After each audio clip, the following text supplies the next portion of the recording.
ప్రభుత్వం ఎన్ని కఠినమైనటువంటి చట్టాలు తీసుకొచ్చినప్పటికీ, ఎన్ని కఠినమైన చర్యలు తీసుకుంటున్నప్పటికీ సమాజంలో మహిళల మీద నానాటికి అత్యాచారాలు పెరుగుతూనే ఉన్నాయి.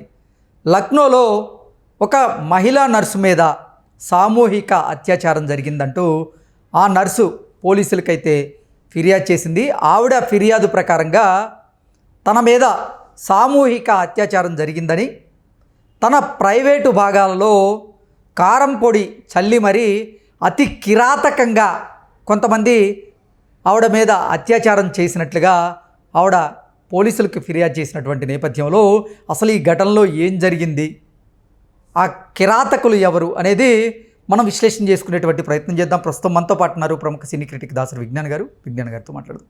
విజ్ఞాన్ గారు నమస్తే అండి. నమస్తే. లక్నోలో ఒక దారుణం అయితే చోటు చేసుకుంది. ఒక నర్సు మీద సామూహిక అత్యాచారం జరిగింది. ఆవిడ ప్రైవేటు పార్ట్స్లో కారం పొడి చల్లి మరీ అతి కిరాతకంగా ప్రవర్తించారు కొంతమంది కామాంధులు.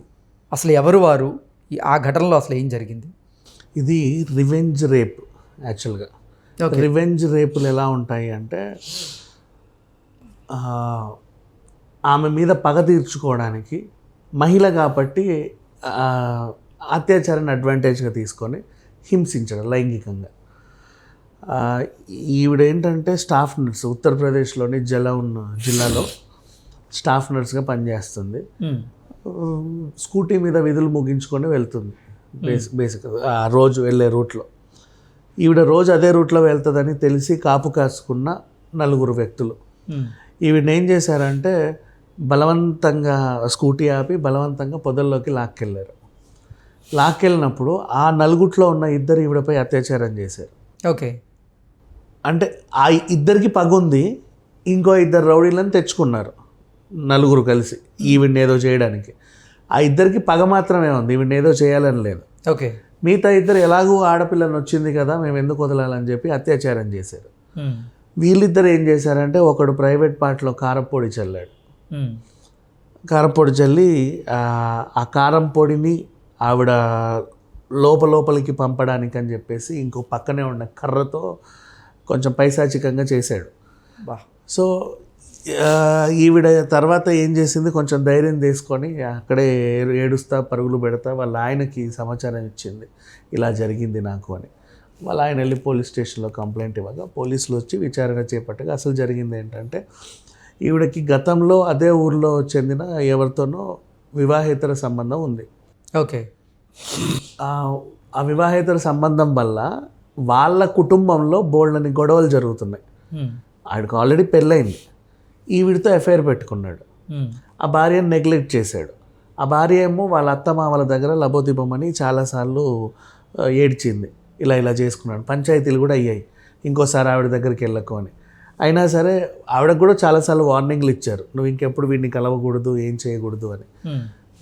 అయినా సరే మళ్ళీ వీళ్ళు ఎక్కడో కలవడం జరిగింది. దాంతో ఆ పిల్ల మీద పగబట్టిన ఈ అబ్బాయి తరఫు భార్య తరఫు బంధువులు ఓకే ఏం చేశారు అంటే, ఆవిడని ఏదో ఒకటి చేయాలి, ఒక్క వార్నింగ్ ఇస్తే సరిపోదు, గట్టిగా దెబ్బ కొట్టాలి, ఇంకెప్పుడు అసలు వీడి వైపే కాదు అసలు ఎవరి వైపు చూడకుండా చేయాలి అన్నట్లుగా ఒక రివెంజ్ తీసుకోవడానికి తను వెళ్ళే దారిలో కాపు కాసి కూర్చున్నారు. అందులో ఇద్దరు మాత్రమే ఈవిడపై పగ మీద వచ్చిన వాళ్ళు, కర్రపొడి పట్టుకున్నాడు, కర్ర పెట్టినవాడు. ఆ మిగతా ఇద్దరిని తోడు తెచ్చుకున్నారు. ఇది అలాంటిదే అన్నట్లుగా వాళ్ళ మైండ్లో నాటుకుపోయి ఆమెను తీసుకెళ్ళి ఏంటంటే ఆవిడకి ఇష్టం లేకుండా బలవంతంగా అత్యాచారం చేశారు. దీని తర్వాత వీళ్ళు చేసిన ఘటన ఇది. బేసికలీ ఇది పోలీసులు దాంట్లో తెలియదు. ఏది ఏదైనా ఉంటే పంచాయతీలు ఉన్నాయి, ఊర్లలో ఉంటాయి, పెద్ద మనుషులు ఉంటారు, అక్కడ కూడా తేలకపోతే పోలీస్ స్టేషన్లు ఉన్నాయి, కోర్టులు ఉన్నాయి, బోల్డ్ అనే మార్గాలు ఉన్నాయి. ఇప్పుడు నువ్వు వెళ్ళి బలవంతంగా వాళ్ళ ఆవిడ వెళ్ళి కేసు పెట్టవచ్చు పోలీస్ స్టేషన్లో, మా ఆయన నా మాట వినకుండా ఎవరితోనో సంబంధం పెట్టుకున్నారండి, లేదా ఈవిడ భర్త ఎవరైతే ఉన్నారో ఆయనకెళ్ళి కంప్లైంట్ ఇవ్వచ్చు, మీ ఆవిడ ఇలాంటి పనులు చేస్తుంది, మాకు చాలా ఇబ్బందిగా ఉంది అని చెప్పేసి. లేదా ఆవిడ పనిచేసే హాస్పిటల్ దగ్గరికి వెళ్ళి కూడా గొడవ చేయొచ్చు. అంటే కనీసం ఆవిడ నామూసి ఫీల్ అవుతుంది కదా, అక్కడ అయ్యో నేను పనిచేసే చోట అందరికి తెలిసిపోయింది అని. అంటే బెదిరించాలి ఆమెని అనుకుంటే, బుద్ధి చెప్పాలి అనుకుంటే ఎన్ని రకాలుగైనా చెప్పొచ్చు. ఇన్ కేసు ఆవిడ నిజంగా తప్పు చేస్తుంటే మహిళ కాబట్టి అది అడ్వాంటేజ్గా తీసుకొని ఆవిడ మీద ఇంకెవరితోనూ అత్యాచారం చేయించడం, ఆవిడ ప్రైవేట్ పార్ట్ల మీద కారం పొడి చల్లడం, కర్రలు పెట్టడం లాంటివన్నీ చేస్తే ఇప్పుడు కోర్టు ఖచ్చితంగా శిక్షిస్తుంది. దీంట్లో ఎవరిని దోషి ఎవరిని నిర్దోషి అని తేల్చడానికి అవసరం లేదు. ఈవిని లాక్కెళ్ళిన వాళ్ళందరూ కూడా దోషులే. ఇప్పుడు ఆ భార్య ఇప్పుడు ఇంతకీ ఆ నర్సు మీద ఆవిడ ఆరోపణలు చేస్తున్నట్లుగా అత్యాచారం అయితే జరిగిందా?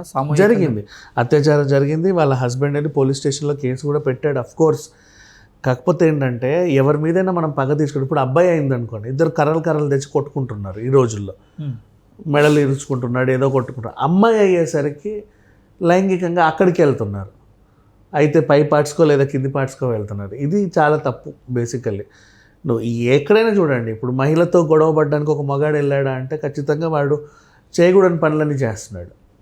ఆవిడని కొట్టడమో తిట్టడమో ఇవన్నీ కూడా నేరమే, ఎంత కాదనుకున్నా మహిళ పట్ల అట్లా ప్రవర్తించడం. సో ఇప్పుడు ఈ మహిళ ఎవరైతే ఉన్నారో తన భర్తను కంట్రోల్లో పెట్టుకోవాలి అంటే అది తన చేతుల్లో ఉంటుంది. వాడు ఎక్కడికి వెళ్ళకుండా గట్టిగా అతన్ని బెదిరించడము అని. నా భర్త అదేంటిది నా మాట వినట్లేదు, కారణం పలానా ఆవిడ అని చెప్పేసి ఆవిడ మీద దాడి చేయడం మాత్రం చాలా తప్పు. ఓకే, ఇంతకీ ఈ కామాంధుల్ని పట్టుకున్నారా పోలీసులు? వాళ్ళని పట్టుకున్నారు, అఫ్ కోర్స్ వాళ్ళని జైలుకి తరలించారు. కానీ ఈవిడకి ఎక్కడ న్యాయం జరగాలి? నువ్వు చేసింది చాలా దారుణం. బేసిక్గా చెప్పాలంటే ఎవరు చేయకూడని పనులు చేశారు వాళ్ళు. నువ్వు ఎలాంటి శిక్ష వేస్తే మాత్రం వీళ్ళకి ఇది ఉంటుంది చెప్పు? ఓకే, ఎంత కాదనుకున్నా ఇప్పుడు ఆవిడ చనిపోతే ఏం చేస్తారు? చంపడానికే పట్టుకెళ్ళారు. ఇంకొంచెం ఘర్షణ ఎక్కువ అయ్యి ఇంకో 4 కర్రలతో తల మీద బండేసి చంపితే ఏం చేస్తావు? సున్నితమైన భాగాల్లో అసలు కారపొడి చల్లడం కానీ కర్రను ఉపయోగించడం కానీ అసలు ఏంటిది? పైచాచిక ఆనందమా? అదా అంటే రివెంజ్. అదే చెప్తున్నా కదా. ఒకరు ఇప్పుడు ప్రేమోన్ మాదులు అనుకో, 4 సార్లు నాతో తిరిగి ఇంకొకరితో తిరుగుతుంది అని తెలుసుకుంటే ఇంకెప్పటితో ఇది అర్థం చూసుకోవద్దు అని మొహం మీద యాసిడ్లు పోస్తున్నారు. ఆ కాలం పోయింది. ప్రేమోన్ మాదులైతే అలా చేస్తున్నారు. పెళ్ళైన తర్వాత ఇట్లాంటివి పెట్టుకుంటేనేమో ఈ విధంగా చేస్తున్నారు. ఖచ్చితంగా అమ్మాయిలకే శిక్ష చేస్తున్నారు. నీకు అర్థమవుతుందా? ఇప్పుడు పరస్పరంగా అమ్మాయితో ఇంకొకటి అబ్బాయికి కూడా రిలేషన్ ఉంది, కానీ అబ్బాయిని ఎవడు శిక్షించట్లా, అమ్మాయిలనే శిక్షిస్తున్నారు.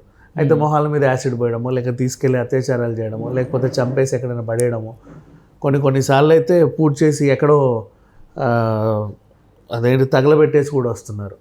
ఇలాంటివన్నీ చేస్తున్నారు. ఓకే, ఇంతకీ ఆ మహిళ మీదైనా కేసు నమోదు చేశారా పోలీసులు?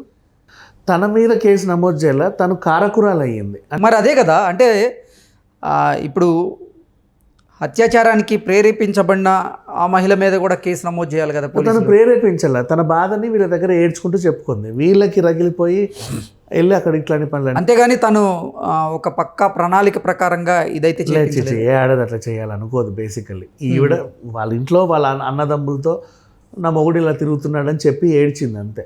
ఓకే, వాళ్ళు చేసిన పనులు ఇలాంటివన్నీ. ఏ ఆడది కూడా నిజంగా ఇంకో ఆడదాన్ని అలా చేయాలని కోరుకోదు. ఓకే అండి, థ్యాంక్ యూ సో మచ్.